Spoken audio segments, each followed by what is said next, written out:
सत साहेब भैया जी, जय हो बंदी छोड़ की, लोट कोनी और की। भैया जी, आज सुबह 5 या 4 के बीच की बात है।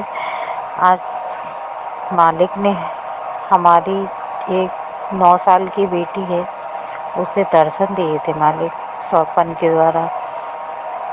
जो परमात्मा आए थे तो क्या कहते हैं, वो अपनी चप्पल जो थी परमात्मा की टूटी हुई थी, तो मेरी बेटी ने क्या कहते हैं परमात्मा को बिठालने के बाद परमात्मा से कहा कि गुरुजी, ये चप्पल आप टूटी हुई क्यों पहने हो? आपके पास तो नई चप्पल है, आप नहीं पहनो ना। तो उसने वो जो दरबार में रखी हुई है चरण पादुका, गुरुजी को पहना दी। पहनाने के बाद गुरुजी अपने बेड पे बैठने के बाद थोड़ी देर आराम किया। उसी बेटी ने चरण सेवा कर रही थी उस टाइम।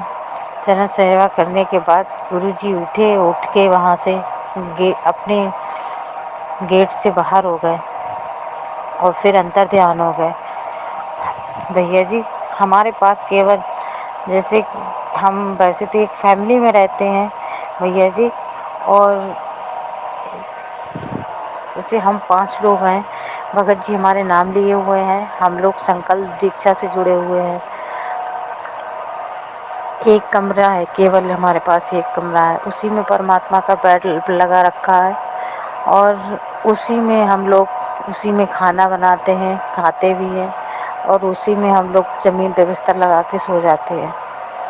बस परमात्मा की दया हो, बस परमात्मा की रजा ऐसी ही बनी रही। जय हो बंदी छोड़ की, लोट कोनी और की। सच्चाई बहन जी, परमात्मा ने दर्शन दे के और आप लोगों से परमात्मा ने चरण पादुकाएं स्वीकार की हैं। तो अब क्या होगा कि जैसे मालिक ने चरण पादुका स्वीकार कर ली जो आपने परमात्मा के लिए जो लगा रखी हैं, अब आप जब परमात्मा को जब दंडवत करोगे, बार बार उनके वो चरण पादुकाओं को आधीनी के लिए अपने माथे के लगाओगे, उनको चूमोगे, तो एक विशेष रजा प्राप्त होगी बहन जी। परमात्मा दया करेंगे फिर और अधिक आधीनी की, क्योंकि मालिक ने उन चीज़ों को जो है स्वीकार कर लिया। अब ये क्या होता है ना, किसी को तो परमात्मा उनके विश्वास को दृढ़ करने के लिए उनको मतलब इस प्रकार से सौपन में उनको दिखा देते हैं, और बाकी भगत भाई बहन है, मान लो उनको अगर इस प्रकार से कोई चीज़ परमात्मा ग्रहण करते हुए नहीं दिखाते हैं, तो ये नहीं सोचना कि परमात्मा ने हमारी चरण पादुकाएं स्वीकार नहीं की या परमात्मा हमसे नाराज़ नहीं है या हमारे घर परमात्मा आते नहीं है।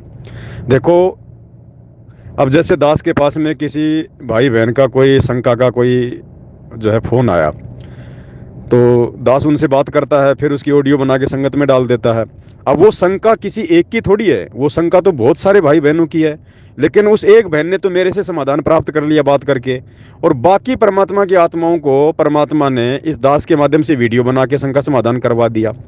तो अब जैसे आपके घर पे परमात्मा आए, उन्होंने चरण पादुकाएं पहननी स्वीकार करी, तो ये परमात्मा इस प्रकार से हमारे विश्वास को दृढ़ करते हैं कि भाई ये ना सोचना कि मैं तुम्हारे घर पे आता नहीं, या तुम जो भोग लगाते हो तो मैं जो मतलब कि भोग को ग्रहण करने नहीं आता, या तुमने जो ये चरण पादुकाएं जो रखी हैं इनको मैं पहनता नहीं हूँ। सब कुछ परमात्मा करते हैं, ये एक दो आत्माओं को निमित्त बना के इस प्रकार से बाकी आत्माओं तक परमात्मा संदेशा पहुंचाते हैं कि मर्यादा में रह के और अपने गुरु वचन में चलते हुए ज्ञान आधार से हर प्रकार से अपनी भक्ति पे लगे रहो, परमात्मा सबके साथ में है। बंदी छोड़ सतगुरु रामपाल जी भगवान की जय हो।